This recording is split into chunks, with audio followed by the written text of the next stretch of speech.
Mm-hmm. Check it out. I'm here for it. Gratitude. How'd you start your day? I hope it was in good spirits. I hope you took the time to look around and reflect on what you have in your life right now, because you didn't have this before. The life you have, the family you have, roof over your head, running water is a blessing. Take this stuff for granted. Oh, man, I got to get up and go to work. Talk to somebody who's unemployed. You're moving right now. Get around somebody who's quadriplegic. You mad because you don't have this amount of money, but you have something. You have something to reflect on. I hope you start your day with gratitude, because we be griping. But I train a lot of people from Parkinson's to cerebral palsy, Down syndrome, terminal illness, even cancer. And they find us a reason to be happy and celebrating and excited, and you still grouchy. Because you don't get that life, that car. That means choices. Let's get into that.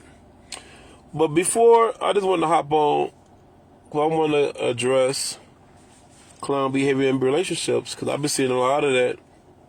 So I got my notes. Yup. So I got my notes. I have a lot of these. Break it down. A lot of stuff that I talk about on here. Let's address y'all. I just want to hop on and run it down real quick. Because I know a lot of people, I see a lot of posts, and y'all inspire a lot of my content.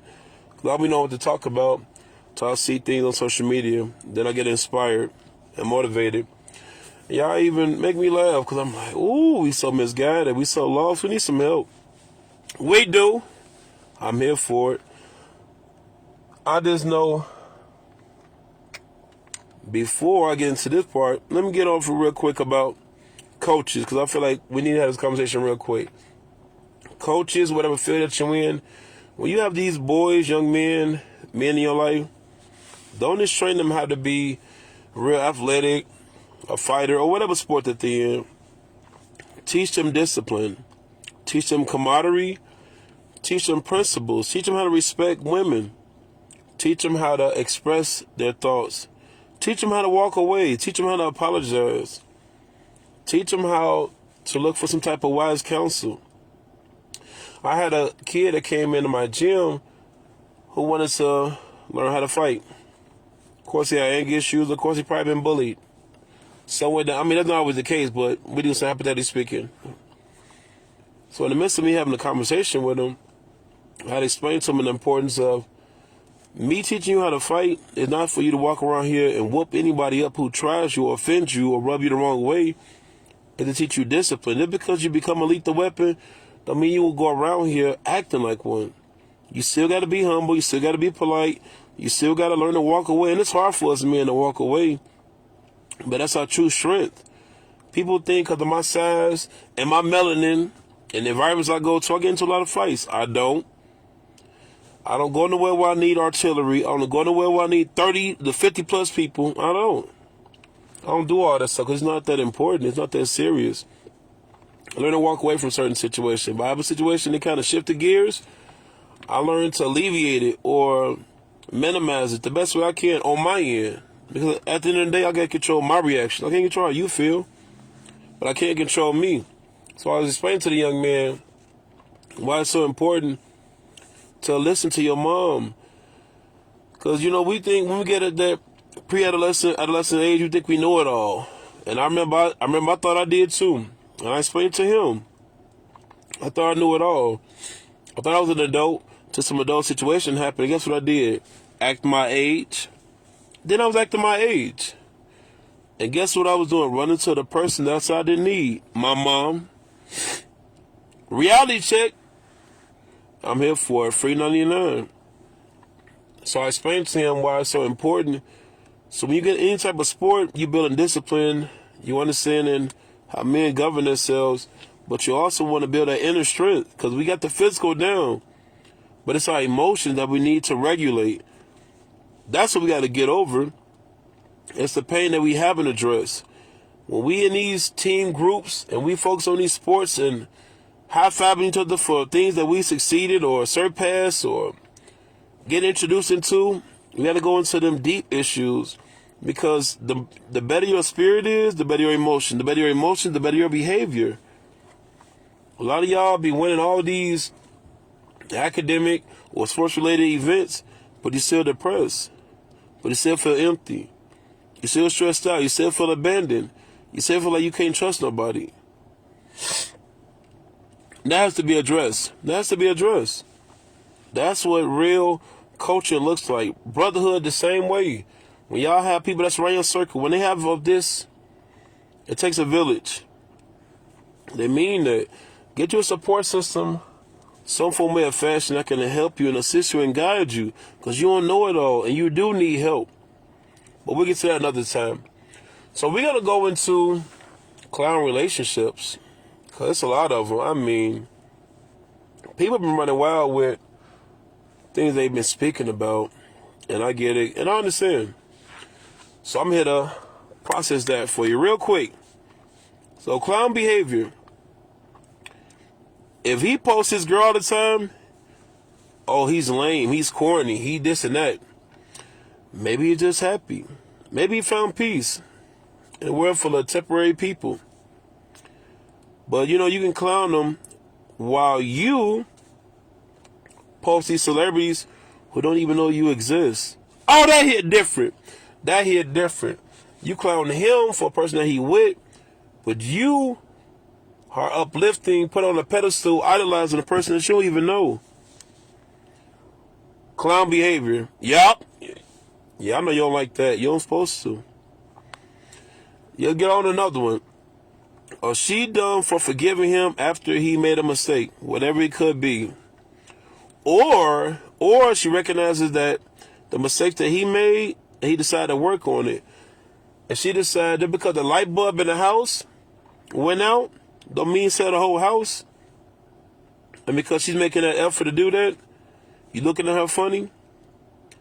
We so quick to, back then we used to focus on our principles and values and morals. Now we focus on how we feel. If you don't feel like you like this, you want to separate yourself. If you don't feel like things work out in your favor, you want to minimize it. Jump to social media, dog out the person you're sleeping next to. But you love them though, right? But with love, what's cracking, bro? But with love, it's patient, right?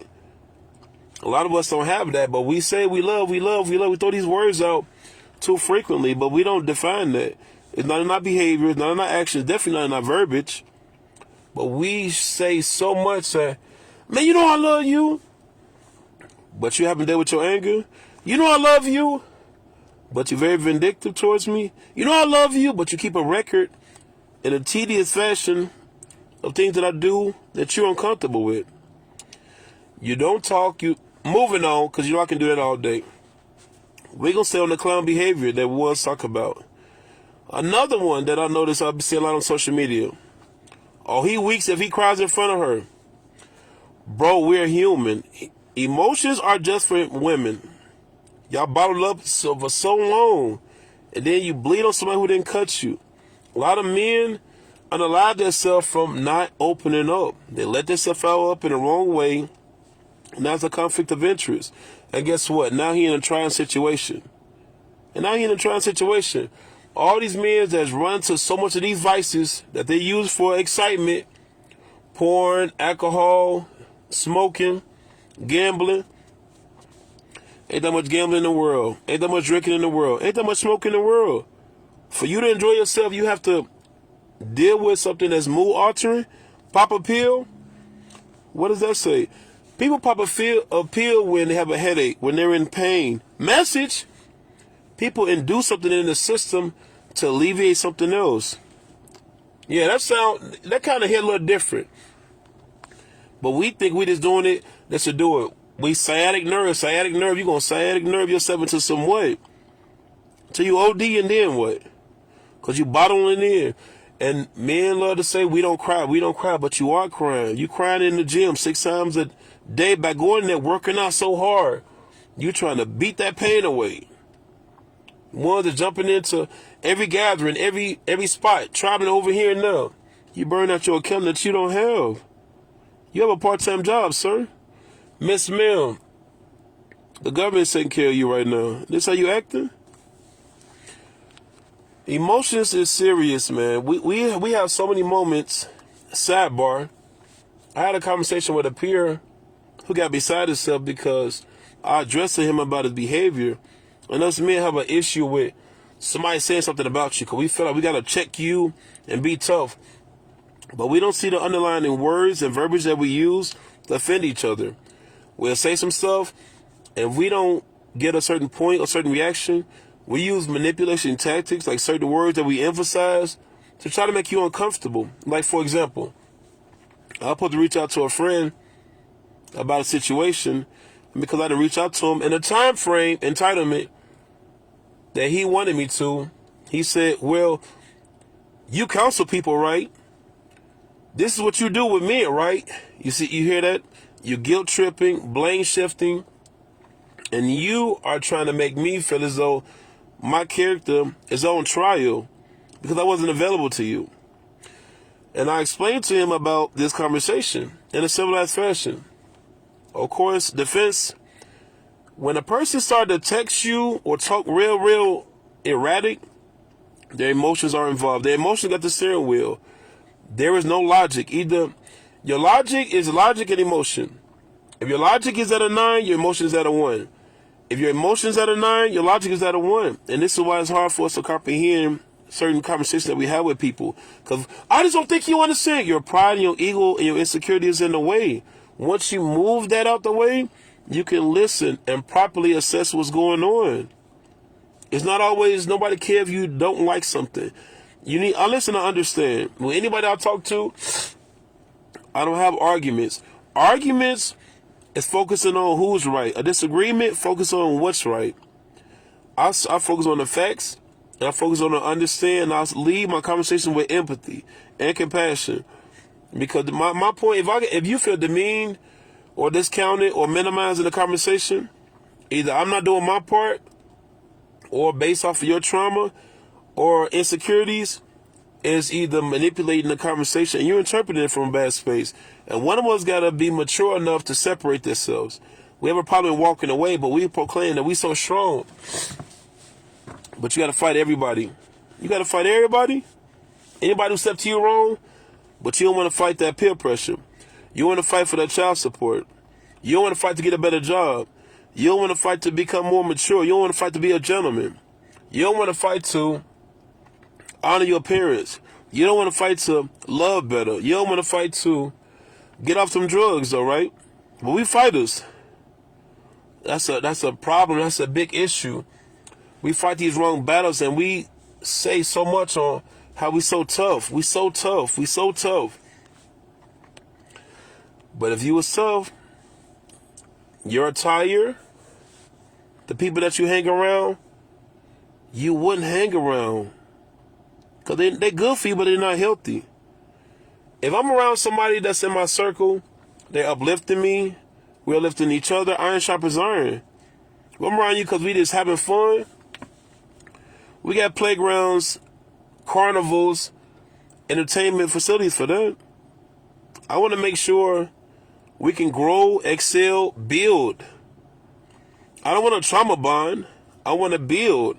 And if it seems like I can't do that stuff, guess what? It's a conflict of interest. See, we say we tell it like it is, but that person that you're around, I continue to call you to pick their kids up, and you don't have the gas or the time. They're not even in your area. You don't even have the strength to say no. Or that one family member that keep getting kicked out of his girlfriend's house or mom's house or whatever the case may be, and he keep coming over here, shack up at your spot. You don't have the groceries, the means, or the space, but you don't have the tenacity to say no.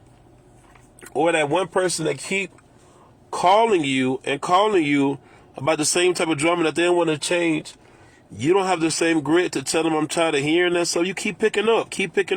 Stay on the phone for 4 or 5 hours at a time. They don't want no help. They want some attention. But you don't have the grit to hang up or not pick up the phone. Because guess what? You got to be there for them. You got to be there for them. You want to show how loyal you are. Some people confuse loyalty with stupidity. And that's a problem. You have to understand who you are as a person. Because we don't understand so much. We say we know ourselves, but when you have a conversation with somebody that have a conflict in values within yourself, it shows different. When you think you're not selfish, think about a discussion you have with someone that you love or that you value. Think about what you focus on in that conversation.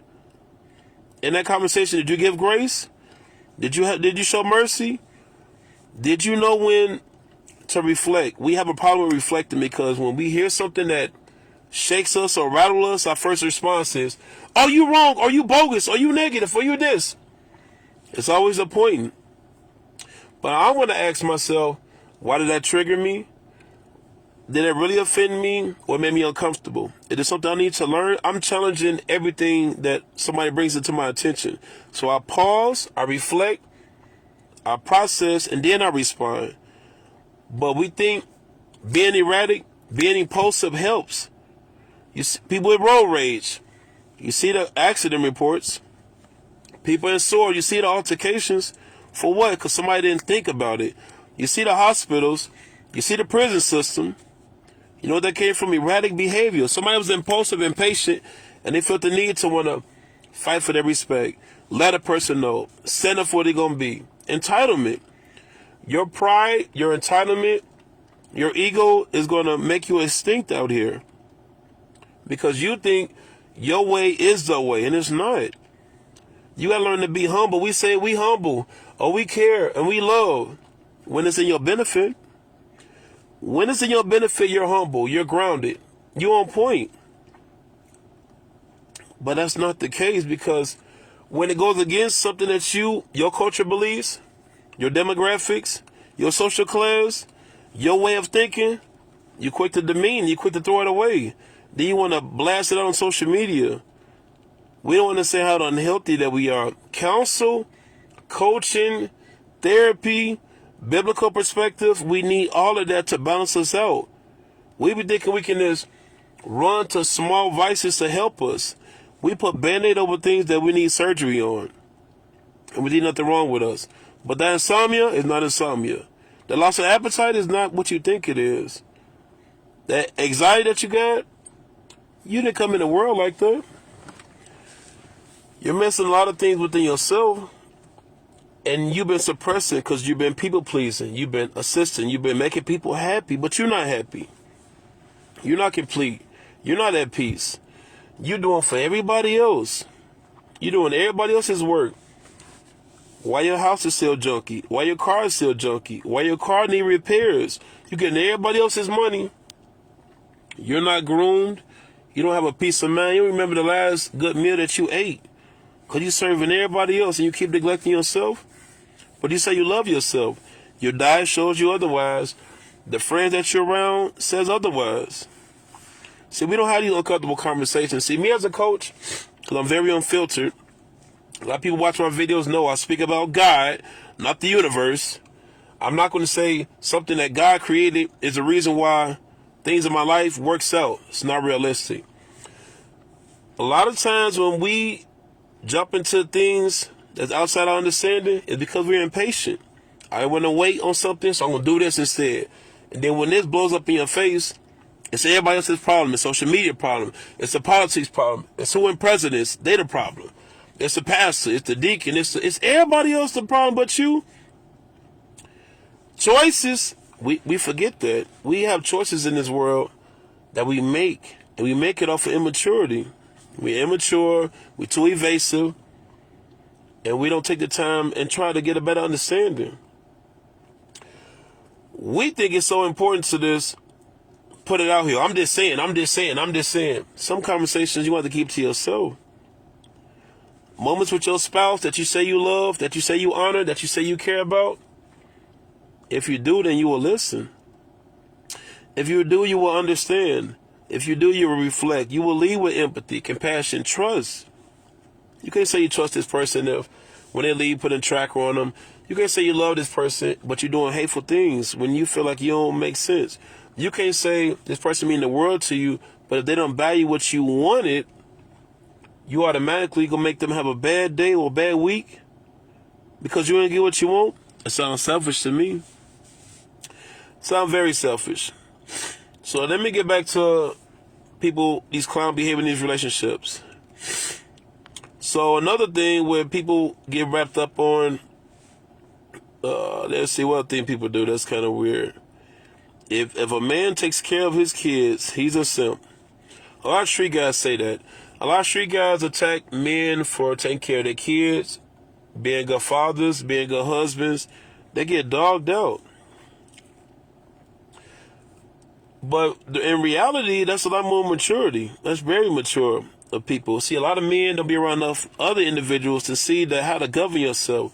Society and told you got to have money, be promiscuous, bow to different type of designer and clothes, and that's gonna make you a man. But a real man apologizes. A real man take care of his kids. A real man honor his values. A real man have provision. A real man know how to do his part. A real man is not egotistical and over the top and thinking they God tier around here. A real man know when to step back and let somebody else step up. A real man asks for help. That's gangster, but we don't have these conversations. But we love to talk about, like right now, I think everybody's talking about the politics, Trump or whatever the case may be. How about we talk about your credit? How about we talk about the ugly attitude that you have? How about we talk about the random relationships you keep popping in and out? Those people that you keep impregnating or getting pregnant by. Let's talk about that. Let's talk about that bad help. Let's talk about that cycle that you in. Because some people confuse a season with a cycle. A season has a start date and an end date. A cycle ends when you want it to end. That pattern, that relationship, that job, the people that you're around, that's a pattern. Miss Ma'am, big bro, that's a pattern. I'm tired of people using me, but you keep letting them know that you're available. They keep asking for help. You keep raising my hand. Here I am, here. And you keep getting used, and you wonder why. And you wonder why things is working out against you, right? Right? No, okay. So let me get back into, I'm getting sidetracked again. Let's see, what other thing that people notice? I noticed that a lot of people who put out certain type of things on social media, they've been hurt, they've been abandoned, they've been played, they've been insulted. So instead of healing, they project things to others. Because that makes them feel better. But guess what? You're still struggling. You're still in pain. You still have that problem. An unaddressed wound becomes an infection. Unaddressed affection becomes your personality.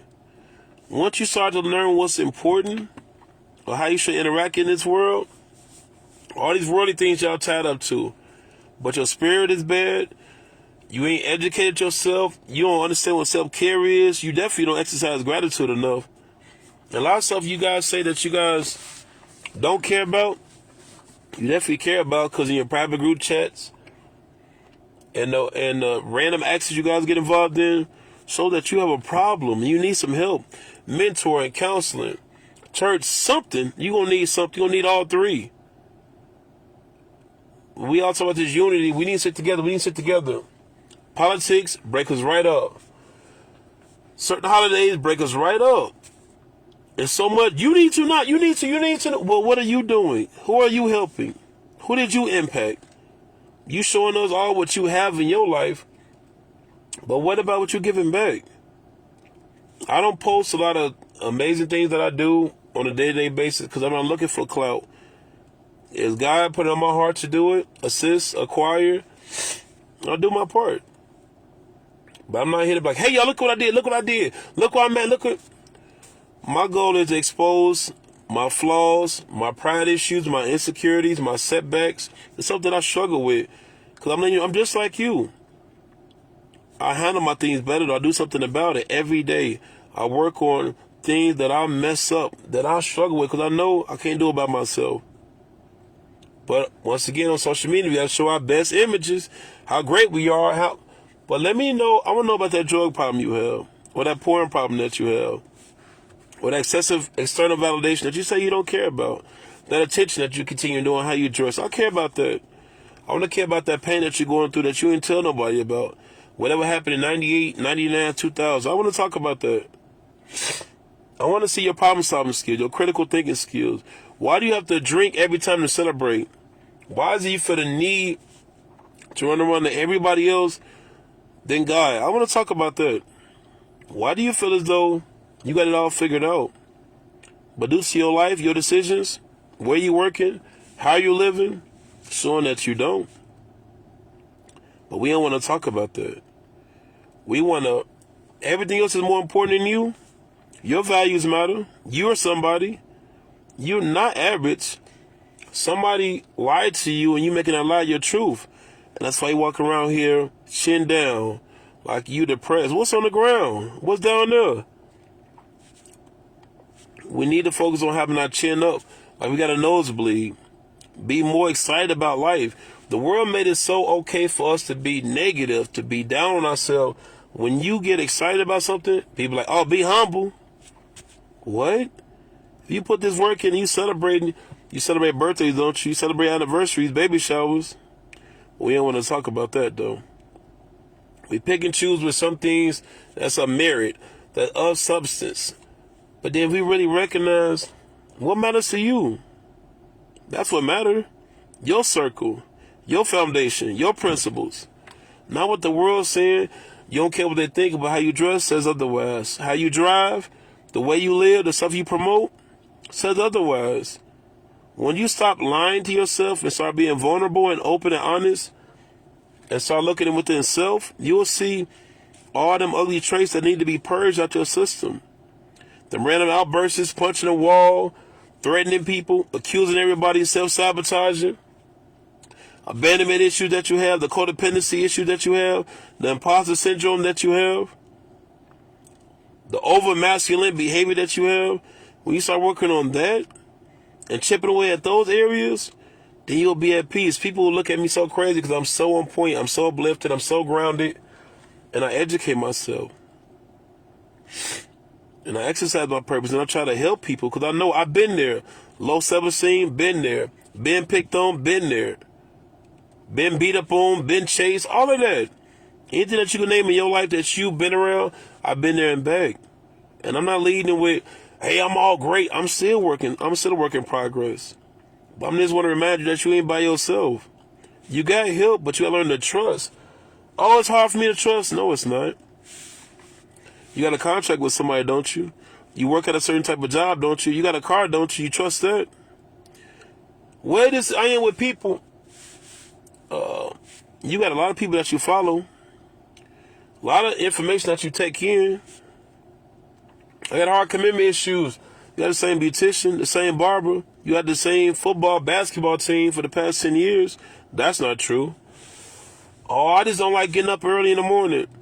But when your kids up, you up. That's a lie. If your job asks you to come in on holidays, that's a lie. Lie detector determined, that's a lie. I just don't be having time 10 hours on Netflix a week, that's a lie. I just don't be feeling like hearing certain things going on, but you're attracted to toxicity, man. Big bro, you're attracted to that. Once you realize and reflect the stuff that you're speaking about, you can't hide behind that with me. Anybody that's therapeutic like myself is going to break all that stuff down like a fraction. They're going to realize, just say you don't want to do it. Just own it. Whatever it is that you do or don't do, just own it. Be honest with yourself. Let's see what time it is. Oh, almost time for my classes again. But I just want y'all to understand, y'all got to reach out to somebody, whether it's me or somebody else that's healthy and platonic, and I want the best for you, that don't have no hidden agenda. Discernment is important. Prayer is super important. Reading, educating yourself, get aligned with some people that you want to be like or inspire to be. I mean, as far as trade and skills wise. Stop spewing this jealousy and this hate so much. Because y'all talk about somebody else that's so hateful and bogus, but you haven't forgiven your mom. You haven't forgiven your dad. You hate somebody that probably been unalive for over 20 years. The way your behavior is shows what you've been tied to. You didn't have that on your own. That was acquired behavior. We'll say that for another time. Big business.